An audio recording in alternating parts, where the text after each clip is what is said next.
Daniel Brooks stared at his console aboard the colony ship Endeavour. Watching the signal indicators from Earth flicker and die one by one, New York went dark.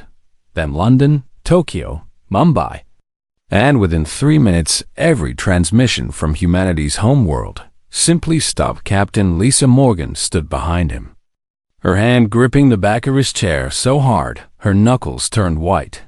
"Get them back," she said quietly. Daniel's fingers flew across the controls, cycling through every frequency, every backup channel, every emergency protocol. They had nothing came back except empty static that filled the bridge with its terrible absence of sound. "Captain, I'm getting nothing," Daniel said, his voice cracking despite his training. All stations across Earth just went silent at the same moment. This wasn't a technical failure. This was, I know what it was. Lisa cut him off, then turned to her second officer, Kevin Martinez. "Sound general quarters and plot a course back to Sol System maximum speed." The ship's alarms began wailing through every corridor as 3,000 colonists who had left Earth just 6 months ago suddenly faced the possibility that home no longer existed. Kevin pulled up the navigation charts, his medical training useless in this moment, but his steady hands still valuable. "Captain, at maximum burn, we can reach Earth orbit in 72 hours, he reported. "Make it 60, Lisa ordered. The Endeavour's engines roared to life with power they had never used before, pushing the colony ship far beyond its recommended speed safety regulations. Meant nothing now when they might already be too late to save anyone. Daniel kept trying to raise Earth during the entire journey, sending out calls on every channel while monitoring for any response that might tell them someone down there survived. He tried commercial frequencies, military bands, even ancient radio wavelengths that nobody used anymore. All without success. On the second day, they picked up a signal from Mars colony Endeavour. "This is Mars Central," a shaking voice came through. "We've been trying to reach anyone. Earth isn't responding to us either, and our telescopes show." The transmission broke off. "Mars Central, this is Captain Morgan of the Endeavour," Lisa answered immediately. "What do your telescopes show?" There was a long pause before the voice came back. "Fire, Captain," the Mars controller said. "The entire planet is burning." The bridge went silent, except for the background hum of the ship's systems. Daniel felt his stomach drop as he thought of his parents in Seattle, his sister in Brazil, his childhood friends scattered across the globe, 7 billion people who had been going about their normal lives when something terrible happened. Lisa's jaw tightened, but her voice stayed calm. "Mars Central, begin emergency protocols and prepare to receive refugees from any Earth vessels that made it out," she ordered. "We're approaching Sol System now. Endeavour out." When they finally dropped out of faster-than-light travel at the edge of Earth's solar system, the sensors immediately started screaming warnings. Kevin pulled up the scan results with hands that trembled. "Captain, I'm reading massive radiation across Earth's surface," he reported. "The signatures match Vakran weapons technology, antimatter bombardment combined with plasma incineration. How many survivors?" Lisa asked. Kevin ran the scans 3 times before answering. "None, Captain," he whispered. "No life signs anywhere on the planet. Not in the cities, not in the shelters, not even in the deep ocean facilities. They're all gone." Daniel made a sound like all the air had been punched from his lungs around the bridge. Other crew members began crying quietly or staring in shock at their screens. Lisa closed her eyes for just one moment, then opened them again. She had 3,000 people on this ship who needed her to be strong. "Take us into Earth orbit," she commanded. "I want full sensor sweeps and all evidence of what happened here recorded." As the Endeavour approached humanity's cradle, they could see the devastation clearly through their viewports. Continents that had been green and blue were now black and gray. Clouds of ash circled the planet, and the once bright lights of civilization were replaced by the dull orange glow of fires that still burned. The orbital defense stations hung in space like broken toys. Torn apart by weapons fire, Daniel noticed something on his console. "Captain, I'm picking up scattered signals from other human vessels," he said. Grabbing onto this small hope. Military ships, research stations, mining operations, they're all trying to figure out what happened. "Open a channel to all of them," Lisa ordered within an hour. They had established contact with every surviving human. Outpost in the solar system Mars colony with its 300,000 residents. Luna base with 50,000, the asteroid mining stations. The military fleet that had been on patrol in the outer system. And a dozen research vessels scattered across human space in total. Just over 2 million humans remained alive out of more than 7 billion who had called Earth home. Admiral Brandon Cole, who commanded the military fleet from his flagship, the Defiance, took charge of coordinating the survivors. His image appeared on screens across every human vessel. This was the Vakran Empire, he stated flatly. "Our intelligence confirms their weapon signatures, and we've intercepted their internal communications, celebrating a successful operation.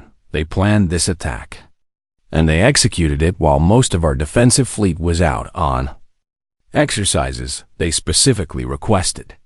We run." Daniel felt cold fury replacing his grief. "They tricked us into leaving Earth vulnerable," he said. Brandon nodded grimly. The Vakran claimed for years that humanity was expanding too fast, that we were a potential threat to galactic stability, the Admiral continued. "Apparently, they decided to eliminate that threat before we could become powerful enough to defend ourselves. They murdered our entire world as a preventative measure." Lisa spoke up from the Endeavor. "What do we do now?" "Admiral?" she asked. "We survive," Brandon said simply.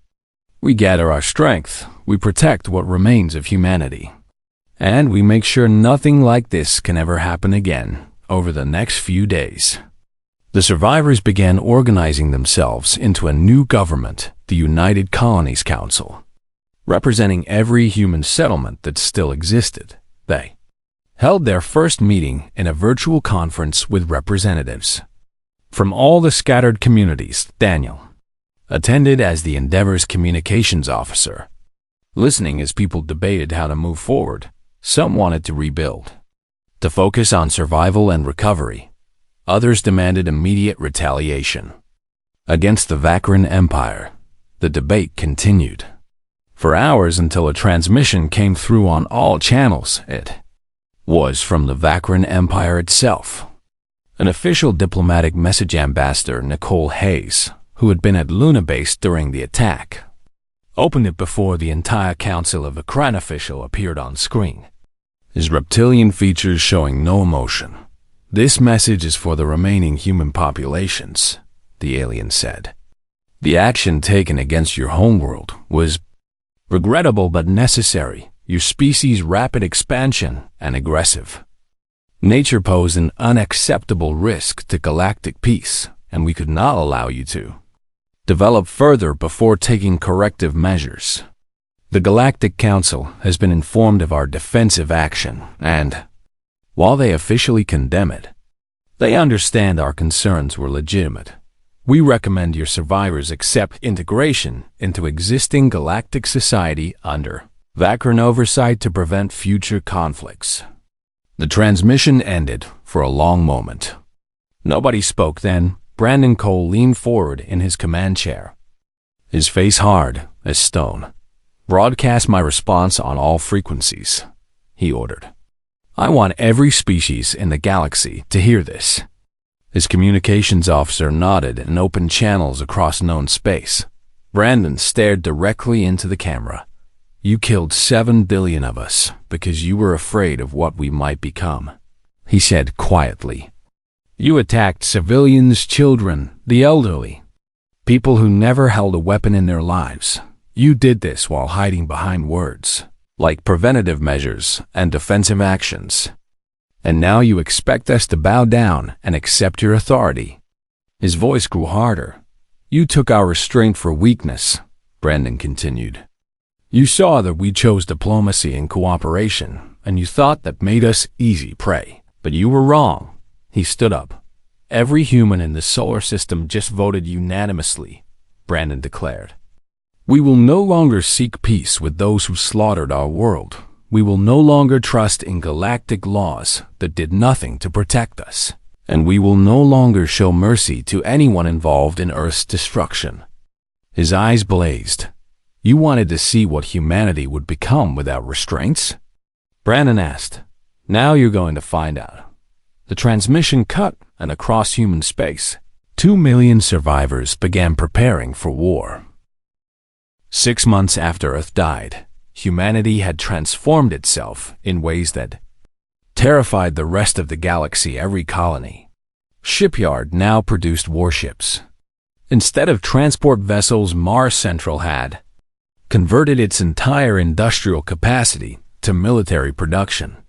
Luna Base manufactured weapons around the clock, and the asteroid mining stations provided raw materials in quantities that seemed impossible for such a small population. Dr. Ryan Patterson stood in his laboratory aboard the research station Galileo, staring at the prototype weapon that would have been illegal under every treaty humanity had signed before the genocide.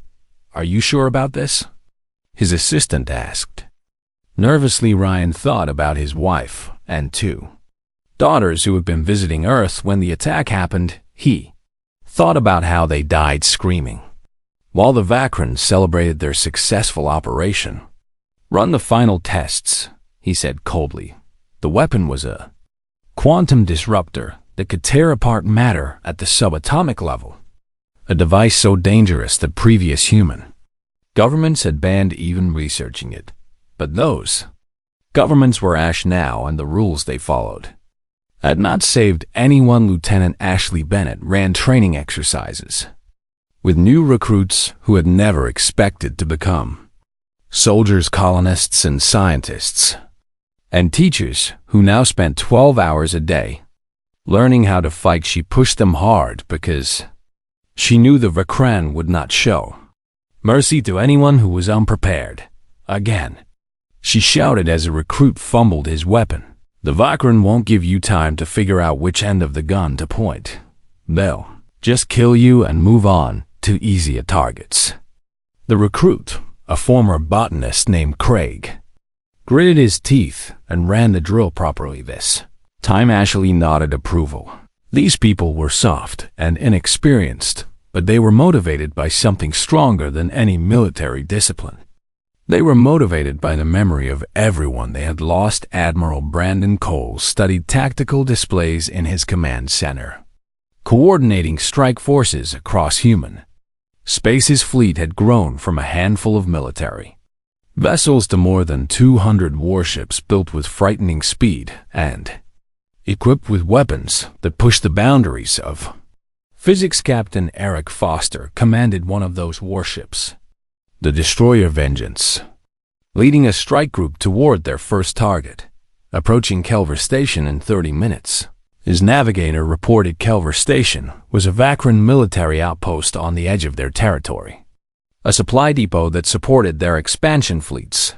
It was also the closest Vakran installation to human space, and therefore the obvious choice for humanity's opening strike. Eric stood on his bridge, surrounded by crew members who had all lost someone on Earth. His own brother and nephew had died in the bombardment, and he carried their memory like a weight in his chest. "All ships, this is Foster," he transmitted to his strike group. "Weapons free on my command. Remember that we're not just attacking a military target today. We're sending a message to every species watching. Humanity is done asking for permission to exist."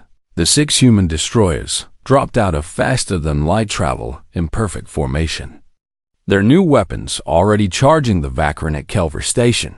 At approximately 15 seconds of warning before the quantum disruptors opened fire, the station shields, designed to withstand conventional weapons, simply dissolved under the disruptor beams like paper in a furnace. The hull buckled and tore, atmosphere venting into space as the installation came apart in Peace Vakran. Defenders tried to return fire, but the human ships moved with precision that came from rage channeled into training, dodging most incoming shots and absorbing the rest on shields that incorporated technology shared by sympathetic alien species who had also suffered under Vakran aggression in less than 5 minutes. Kelver Station was an expanding cloud of debris, opened the channel to the few Vakran escape pods that had launched. "This is Captain Eric Foster of the human destroyer Vengeance," he said calmly. "Your station is destroyed because your empire chose to destroy our world. We could kill you now, and nobody would question it after what you did to 7 billion civilians." He paused. "But we won't," Eric continued. "You get to live so you can warn the others. Tell every Vakran you meet that humanity is coming, and we will not stop until everyone responsible for Earth's destruction faces justice." The human ships jumped away, leaving the survivors to contemplate their message. News of the attack spread across the galaxy within hours. The Galactic Council convened an emergency session, and Ambassador Nicole Hayes represented humanity via hologram from Luna Base. "The Council condemns this unprovoked act of violence," the chairbeam declared.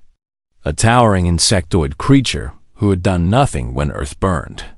Humanity must cease all military operations immediately and submit to Council authority." "No," Nicole interrupted flatly. The chamber fell silent. Species did not interrupt the chairbeam.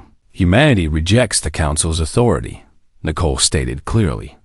"You did nothing when the Vakran committed genocide against our people. You offered no protection, sent no aid, and barely even acknowledged that 7 billion innocents were murdered. Some of you privately told us you understood the Vakran concerns about human expansion." She looked around at the alien representatives with contempt. "Your laws are meaningless to us now," Nicole said. "You failed to protect us when we needed you. So we will protect ourselves, and if that means ignoring your rules and your condemnations, then so be it." She terminated the connection before they could respond across the galaxy. Species began choosing sides. Some aliens sympathized with humanity's grief and rage. They had watched Earth die and felt horror at the Vakran's actions. Even if they had been too afraid to speak up, others feared what humanity had become. A species with nothing left to lose was dangerous in ways that stable civilizations could barely comprehend. The Theran Federation, a loose alliance of species who had also clashed with Vakran expansion, quietly reached out to human representatives. Theran diplomat met with Nicole in a secure location. "Your anger is justified," the diplomat said, her fur rippling with emotion.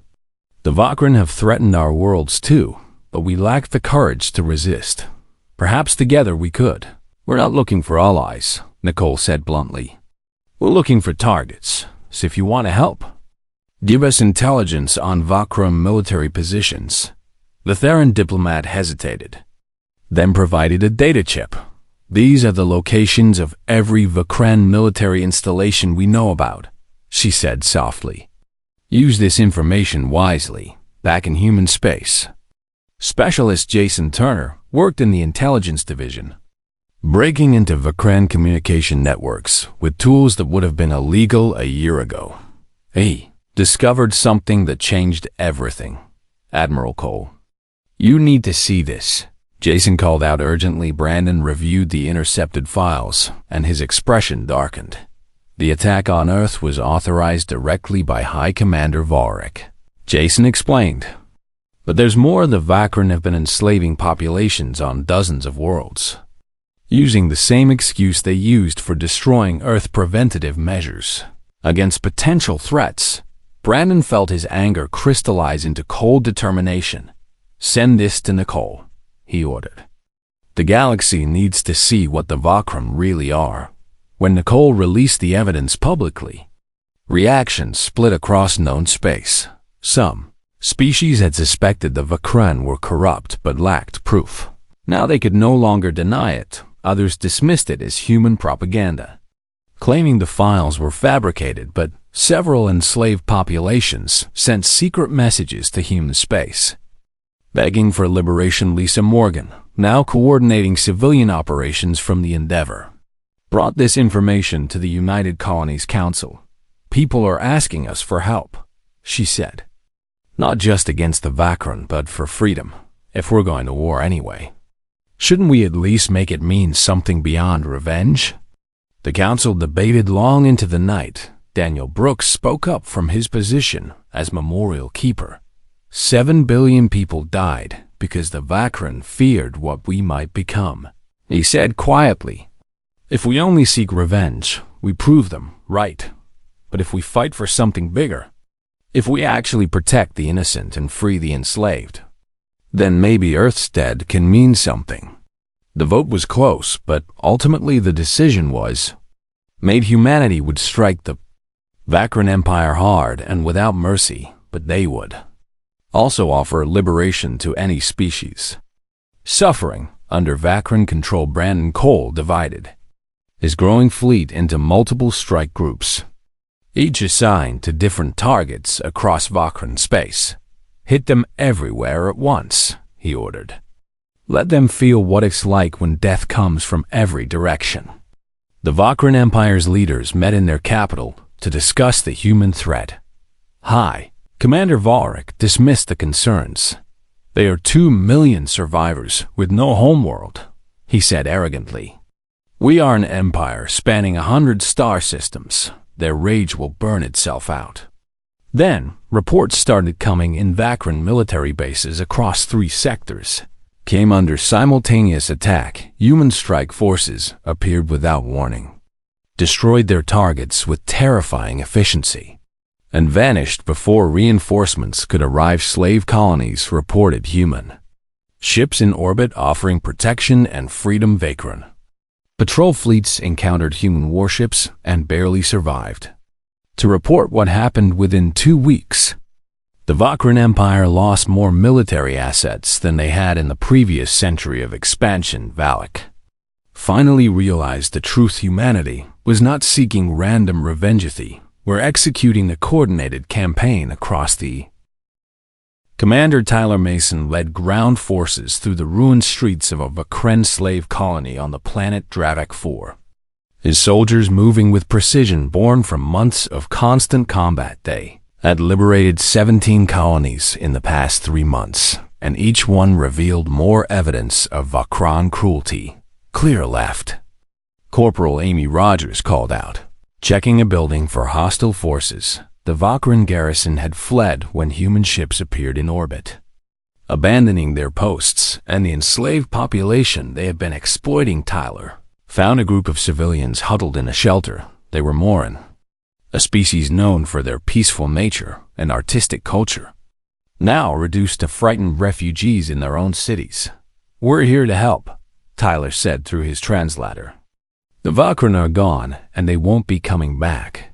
An elderly Morin stepped forward cautiously. "You are the humans?" she asked. "The ones who lost their world?" Tyler nodded. "Then you understand," the Morin said softly. "The Vakran told us we were being protected, but we were just prisoners. They took our children for labor camps and killed anyone who resisted." Tyler felt his jaw tighten.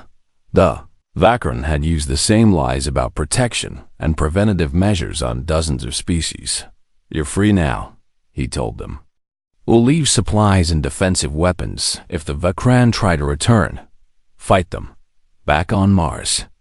Dr. Lauren Mitchell stood before the United Colonies Council with deep concern written across her face. "We need to talk about what we're becoming," she said firmly. "I supported the war effort at first because justice demanded it, but I'm seeing reports that worry me. Some of our forces are executing Vakran prisoners. We're destroying civilian infrastructure along with military targets. And our people are starting to enjoy the violence." Daniel Brooks, who now divided his time between memorial duties and intelligence work, challenged her immediately. They murdered our entire world, he said angrily. Every single person, my parents, your colleagues. Billions of innocent civilians who never hurt anyone, and you want us to show restraint? I want us to remember why we're fighting, Lauren shot back. If we become monsters in pursuit of justice, then the Vakran were right about us being dangerous. Lisa Morgan, who had become one of the council's senior voices, tried to find middle ground. We can pursue justice without losing our humanity, she argued. But we also can't let compassion make us vulnerable. The Vakran attacked us precisely because we seemed weak. The debate continued without clear resolution meanwhile. Captain Eric Foster's strike group encountered something unexpected near the Vakran border worlds. Captain, sensors are picking up massive fleet movements, his tactical officer reported. Vakran ships, but also these signatures don't match their designs. Eric pulled up the scans and felt cold dread. Those are Krell Dominion warships, he said quietly. The Krell were one of the galaxy's true military powers, a species that made the Vakran look peaceful by comparison. They had conquered dozens of sectors and maintained their empire through overwhelming force. If the Vakran had allied with the Krell, humanity faced a threat far beyond anything they could handle. Get this information to Admiral Cole immediately, Eric ordered. And prepare for emergency jump. Brandon Cole received the intelligence with grim understanding. The Vakran are desperate, he told his command staff. They're bringing in the Krell to crush us before we can finish what we started. Intelligence Officer Melissa Grant pulled up files on the Krell Dominion Admiral. The Krell have weapons we've never encountered, she warned. Our analysts believe they possess technology capable of destroying entire stars if they commit their full fleet against us. We can't win. Brandon studied the tactical maps, showing Krell forces mobilizing. Then we need to end this war before the Krell fully engage, he decided. How long until we can strike at Vakran Prime? His officers looked shocked. The Vakran homeworld? One asked, Admiral, that's in the heart of their territory. We'd have to fight through dozens of defensive positions, which is why they won't expect us to try it. Brandon said, send orders to all strike groups. We're consolidating the fleet for a direct assault on their capital. The decision created fierce debate. Across human space, some argued it was suicide to attack so deep into enemy territory. Others insisted it was the only way to force a decisive end before the Krell arrived and forced the United Colonies Council voted on the planicle. Hayes cast the deciding vote in favor. We've come too far to turn back now, she stated. If we stop, the Vakran will rebuild and strike us again. Better to risk everything on one bold move than die slowly from Krell bombardment. As the human fleet gathered for the assault, the Theran Federation sent an unexpected message. Ambassador Katie Sullivan, who had been coordinating with the Theran, brought their offer to Brandon. They're willing to support us, Katie reported. The Theran have a fleet that can delay the Krell. Advance it won't stop them, but it might buy us enough time to finish with the Vakran. Brandon met with Theran military leaders via secure channel. Why would you risk war with the Krell for us? He asked directly. The Theran admiral's fur flattened with determination. Because if the Vakran win, they'll use this to justify attacking other species they consider threats, she explained. And because watching Earth burn while doing nothing has haunted every Theran who knew about it. We failed you then, but we can help you now. The alliance was formed quickly. Theran ships would engage Krell forces at the border, while humanity threw everything at Vakran Prime on the eve of battle. Lisa Morgan addressed all human forces from the Endeavor. Tomorrow we strike at the heart of the empire that murdered our world, she said. Some of you will not survive this battle. The Vakran will defend their homeworld with everything they have, and we will pay a terrible price for attacking it. She paused, letting that truth sink in. But if we succeed, we end this war. Lisa continued. We proved that genocide has consequences. We freed dozens of enslaved populations. And we show the galaxy that humanity will not be wiped out quietly. We fight across hundreds of ships. 2 million survivors prepared for the largest battle in galactic history. Daniel Brooks sat in his quarters aboard the Endeavour. Thinking about the path that had led them here a year ago, he had been a simple communications officer on a colony ship. Worried about the mundane details of establishing a new settlement now. He was part of a military force preparing to attack an alien homeworld in pursuit of justice for 7 billion dead. He thought about his parents.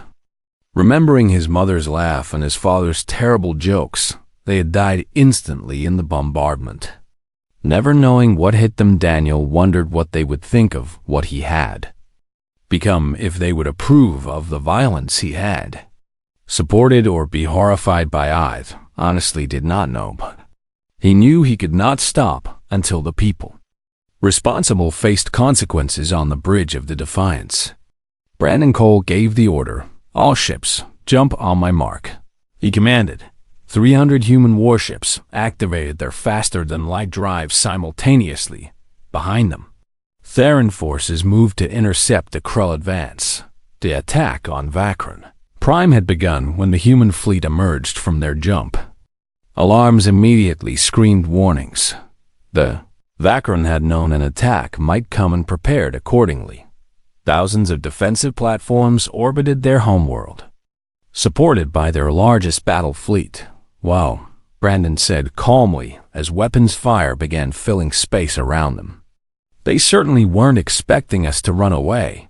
Eric Foster's destroyer group took point, drawing fire from defensive platforms, while heavier human cruisers targeted them with quantum. Disruptor's Vakran ships moved to intercept, but human forces had learned from months of combat. They fought with coordination that came from shared purpose and rage, channeled into deadly efficiency. Ashley Bennett commanded Marine forces, preparing for ground assault. Listen up, she shouted to her troops. We're going down there to capture High Commander Valrek and his entire chain of command. They will try to kill you. They will not show mercy. And they absolutely do not want to face justice for what they did. She loaded her weapon with deliberate care. But we're not giving them a choice, Ashley declared. Move fast, stay together, and remember what we're fighting for. The troop transports launched toward the planet's surface as the space battle raged above. Tyler Mason led the first wave, his landing craft shaking from weapons fire as they descended through the atmosphere. 30 seconds to landing zone. The pilot called out. Tyler checked his rifle one more time. Nobody fires on civilians unless they're armed and hostile. He reminded his team. We're here for the military and political leaders who ordered Earth's destruction. Everyone else gets a chance to stand aside. The landing craft touched down in the Vakran capital city, and the doors burst open. Human Marines poured out into a war zone as Vakran defenders opened fire from fortified positions above them. The largest space battle in galactic history continued as humanity fought for survival and justice against an empire that had thought them easy prey. Outcome was far from certain, but humanity had already shown the galaxy what happened when they were pushed too far. Now the Vakran were about to learn the final cost of their terrible mistake. The battle for Vakran Prime raged across 3 fronts simultaneously. Space combat that lit up the void with weapons fire. Atmospheric fighting as human ships dueled Vakran defenders in the planet's skies. And brutal urban warfare in the capital city itself. Tactical Officer Andrew Clark coordinated fleet movements from his station aboard the Defiance, tracking thousands of ships engaged in deadly combat. Admiral, we've lost the destroyer's retribution and justice, he reported grimly. The cruiser Resolve is heavily damaged and requesting permission to withdraw. Brandon Cole watched the tactical display showing human casualties mounting. Permission denied, he said. We came here to end this, and we're not leaving until we do tell resolve to fall back to second line but keep fighting. Every human ship that died took dozens of crew members with it. People who had survived Earth's destruction only to fall in battle against those responsible, but retreating now would mean their sacrifice meant nothing. Eric Foster's strike group pushed through the Vakran defensive perimeter, his ship shaking from repeated impacts against their shields. "Return fire, all batteries," he ordered, watching quantum disruptors tear through a Vakran cruiser's hull. His weapons officer hesitated. "Captain, that ship's power signature shows civilian life support active," she said. "There might be non-combatants aboard." Eric faced a terrible choice in that split second. "Confirmed military vessel?" He asked. "Yes, sir. Military configuration and actively shooting at us," came the response. "Then fire," Eric decided. "We can't stop to verify every target or we'll all die here." The Vakran ship exploded and Eric tried not to think about who might have been aboard on the ground. Tyler Mason's Marines fought through the capital city toward the government complex where intelligence suggested High Commander Valrek had established his command. Center Vakran soldiers defended every street with desperate intensity. This was their homeworld, and they knew defeat here meant the end of their Empire. Tyler's team took cover behind a destroyed vehicle as plasma fire tore through the air around them. "Corporal Rogers, can you get a clean shot at that emplacement?" Tyler called out. Tammy Rogers positioned herself carefully, then fired her rifle with precision that came from constant practice. The Vakran gunner went down, moving forward. Tyler ordered. They advanced building by building, taking casualties, but pushing the defenders back. Then Tyler heard something that made his blood run cold, the sound of children crying. "Hold position," he commanded, signaling his team to stop. The crying came from a building that scans showed was a civilian shelter. Tyler approached cautiously and found the entrance blocked by rubble. "Help me clear this," he ordered. Inside were Vakran civilians, mostly elderly and young. People who had taken refuge when the fighting started. They stared at the human soldiers with terror, probably expecting to be executed. Tyler lowered his weapon. "We're not here for you," he said through his translator.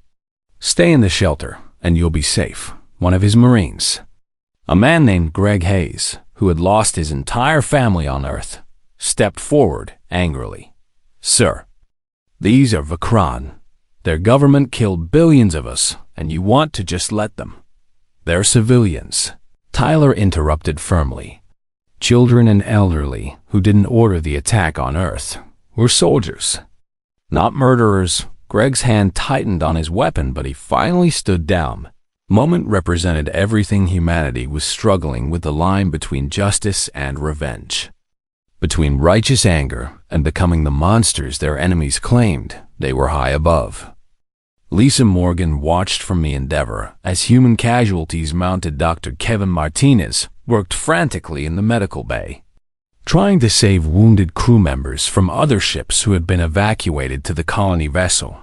"Lisa, we're losing people faster than I can treat them," Kevin said, exhaustion clear in his voice. "These injuries, some of them are from weapons we've never encountered before." Lisa made a decision she had been avoiding. "Open a channel to Admiral Cole," she ordered when Brandon appeared on screen. Lisa spoke bluntly. "Admiral, our casualties are unsustainable," she reported. "We've lost 47 ships and thousands of people. If this continues, we won't have enough survivors to crew what remains of our fleet." Brandon's expression was hard. "I know," he said quietly, "but we're too close to stop. Now Vakran defenses are breaking and our forces are approaching Valrek's command center. If we withdraw, all those deaths mean nothing. And if we continue, we might win but lose so many people that humanity can't recover." Lisa countered. They both knew she was right. The human population was already dangerously small. Every person who died in this Battle reduced their chances of long-term survival as a species, but retreating would allow the Vakran to rebuild and potentially strike again. Brandon made the hardest call of his life.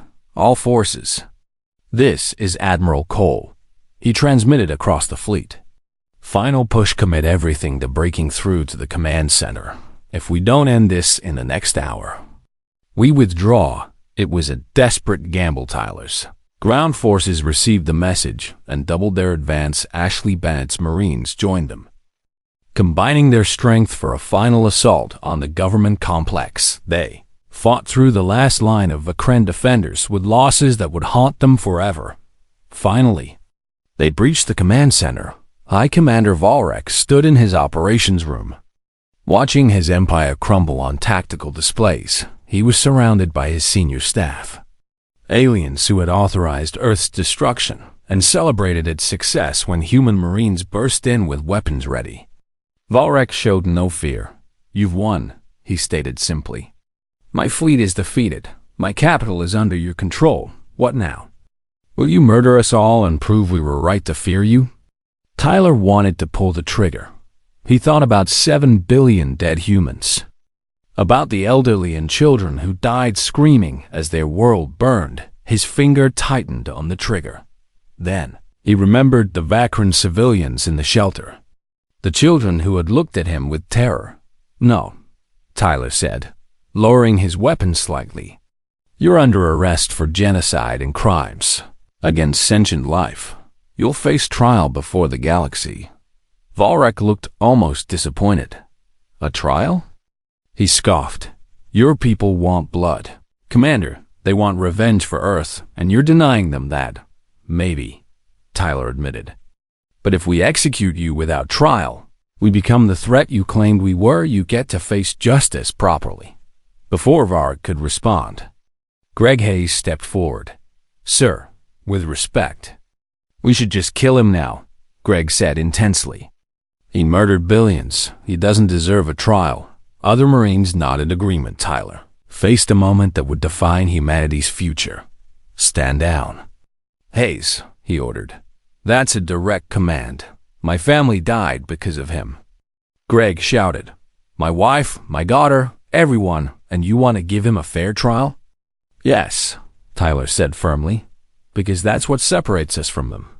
The Vakran killed our civilians without trial, without mercy, without justice. If we do the same, then Earth died for nothing."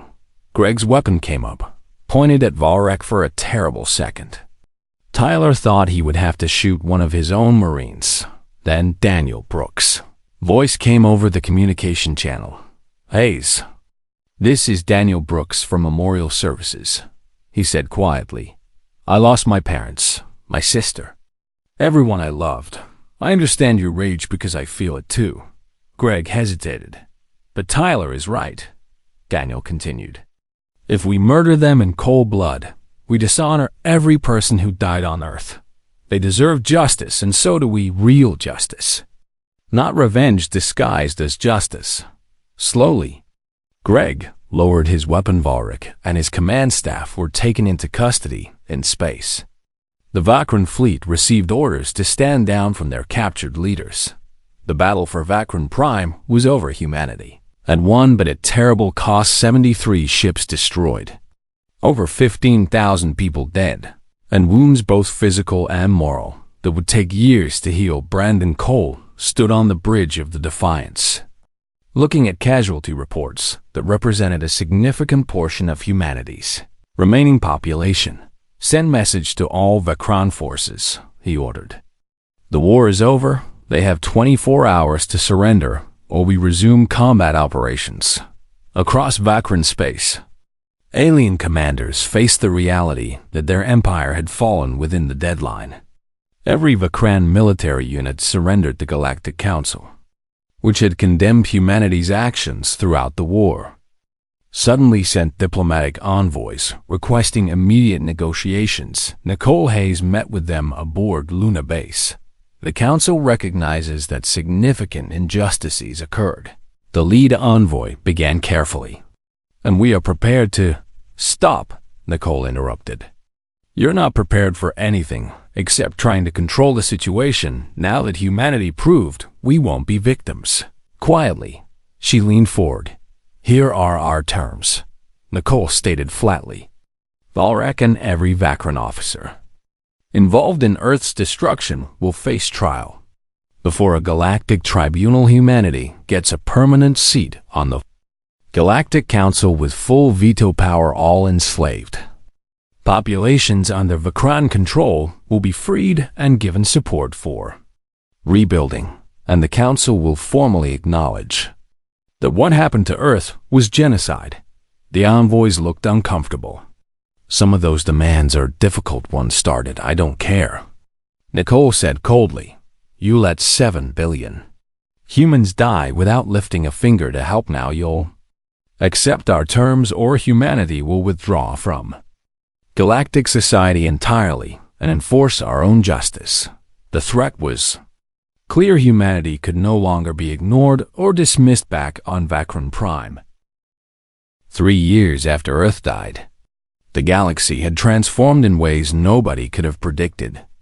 Trial of High Commander Valrak and his senior staff took place aboard a massive station constructed specifically for that purpose. Representatives from 200 species attended in person, while billions more watched via holographic transmission. Nicole Hayes presented the prosecution's case with devastating precision, showing evidence of not just Earth's destruction, but decades of Vakran crimes against other civilizations. The defense claims that Earth's bombardment was a preventative measure. She stated calmly, they argue that humanity's rapid expansion justified preemptive action, but let us examine what actually happened. She displayed images of Earth before the attack, cities full of life, oceans teeming with activity, a world where billions of civilians pursued peaceful lives. These were not soldiers, Nicole continued. These were teachers and artists, children and elderly, people who had never held weapons. The Vakran did not attack military targets. They systematically destroyed every population center on the planet to ensure total extinction. Valrak sat in the defendant's area, his reptilian features showing no remorse. We did what was necessary, he said when given chance to speak. Humanity was dangerous.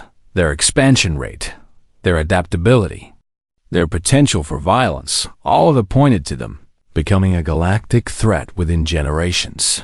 So you murdered 7 billion innocents based on what they might become?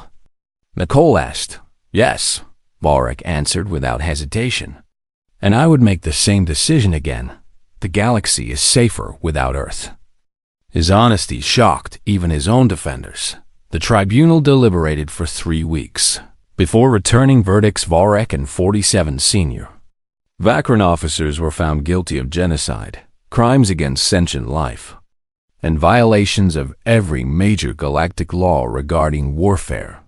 The sentences were life imprisonment in a maximum security facility where they would remain until death. Some humans had wanted execution, but Lisa Morgan, now serving as High Counselor of Human Space, argued for a different approach.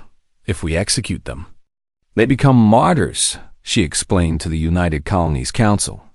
But if they live in prison, they serve as permanent reminders of what happens when species commit genocide.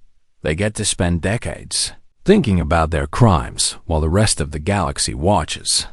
The decision stood beyond the trial.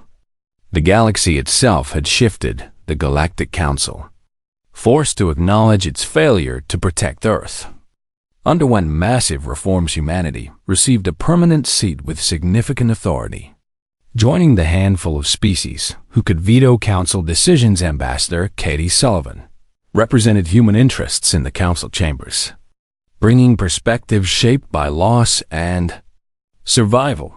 The human delegate raises concerns about the Krell Dominion's recent expansion, the cherubim acknowledged during one session. Katie stood before the assembly. The Krell are doing exactly what the Vakran did, she stated bluntly, conquering weaker species under the excuse of preventative security. and this council is doing exactly what it did when Earth was threatened, which is nothing effective. Several species shifted uncomfortably. The difference now is that humanity will act even if the council won't, Katie continued. We've proven we can defend ourselves and others. The question is whether the council will support legitimate defense or continue pretending that laws without enforcement mean anything. The Theran Federation, which had supported humanity during the Vakran War, backed Katie's position together. Humanity and the Theran formed a defensive alliance that other species began joining. Within 2 years, what started as a military partnership became a broader coalition focused on protecting smaller civilizations from predatory empires. The Krell Dominion, watching these developments, chose to negotiate rather than fight. They had seen what happened when someone underestimated humanity. Dr. Ryan Patterson's research team shifted focus from weapons development to peaceful applications of the technology they had created. The quantum systems, designed to destroy Vakran ships, now powered advanced medical equipment. The manufacturing processes built for warship production turned toward constructing habitats for species displaced by the war. We developed terrible weapons because we had to, Ryan told his team. Now we prove we can create equally impressive peaceful technology. Mars colony grew from 300,000 residents to nearly 1 million as human survivors consolidated their population. Luna base expanded its facilities, becoming the diplomatic center where humanity met with other species. The asteroid settlements transformed into thriving communities, but Earth remained empty. Daniel Brooks stood on the observation deck of the memorial station that orbited humanity's dead homeworld, looking down at the planet that would never recover. They had cleaned up some of the radiation and the fires had finally burned out, but Earth's surface remained barren, atmospheres still toxic, oceans lifeless, cities frozen in the moment of their destruction. Memorial Station housed the names of every person who died when the Vakran attacked. 7 billion names, each one representing someone who had lived and loved and lost. Daniel had spent 3 years organizing the memorial, collecting information about the dead, creating a record that would last forever. He was not alone in his vigil. Thousands of survivors made pilgrimage to the memorial each year, coming to remember those they had lost. A young woman named Beth Collins approached him. She had been 5 years old when Earth died. Living with her family on a mining station, she was among the youngest survivors and barely remembered the planet she had lost. Mr. Brooks, she said quietly, I wanted to see my parents' names. They were on Earth visiting my grandparents when... I know, Daniel said gently. What were their names? Paul and Sandra Collins, Beth answered. And my grandparents were William and Margaret Hayes. Daniel pulled up the memorial database and showed her where their names were recorded. Beth traced her fingers over the display, tears running down her face. I barely remember them, she whispered. Sometimes I worry I'll forget what my mom's voice sounded like. Daniel thought about his own parents, how their faces were starting to blur in his memory, despite his efforts to hold on to every detail. That's why we built this, he said. So even when our memories fade, the record remains. They existed, they mattered, and they deserve to be remembered. Beth nodded and spent an hour reading about her family when she left. Daniel returned to his work. Admiral Brandon Cole had retired from military service, turning over command to younger officers who had grown up during the war. He visited the memorial station regularly, never quite able to forgive himself for the humans who died under his command. 15,000 casualties during the assault on Vakran Prime, he told Daniel during one visit. I ordered them into that battle knowing many wouldn't survive. You also ended the war and ensured the Vakran couldn't threaten anyone else, Daniel replied. Those people died for something real. Brandon looked at Earth below. Maybe, he said. But I still see their faces every time I close my eyes. Tyler Mason had left the military to train the next generation of defenders. He ran an academy on Mars where young humans learned combat skills alongside the principles that should guide their use. You'll learn how to fight, he told his students on their first day. But more importantly, you'll learn when to fight and when to find other solutions. Humanity survived because we were willing to use violence when necessary.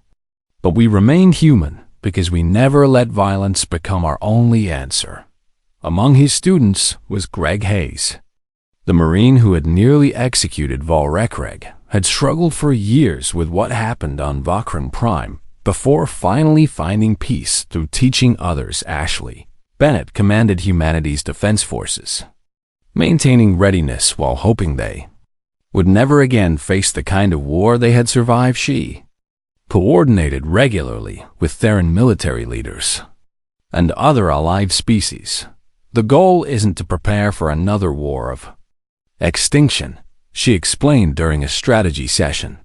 The goal is to be strong enough that nobody tries to start one. Captain Eric Foster explored new star systems.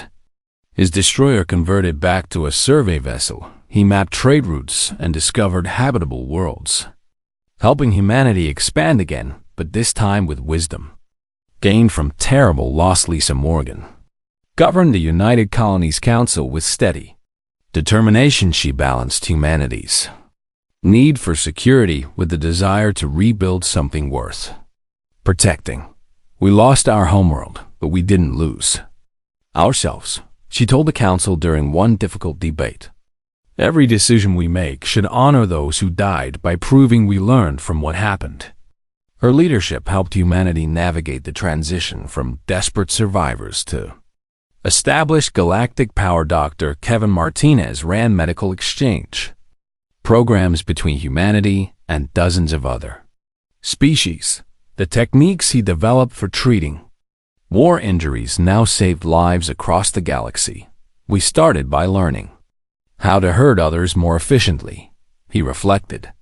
Now we're teaching the galaxy how to heal better. I think Earth's dead would approve. The Vakran Empire itself had fractured into smaller states, most of them seeking to distance themselves from their previous government's crimes. Some Vakran tried to make amends for what their species had done. Others remained bitter that humanity had defeated them. Specialist Jason Turner monitored communications across former Vakran space, watching for signs of renewed aggression.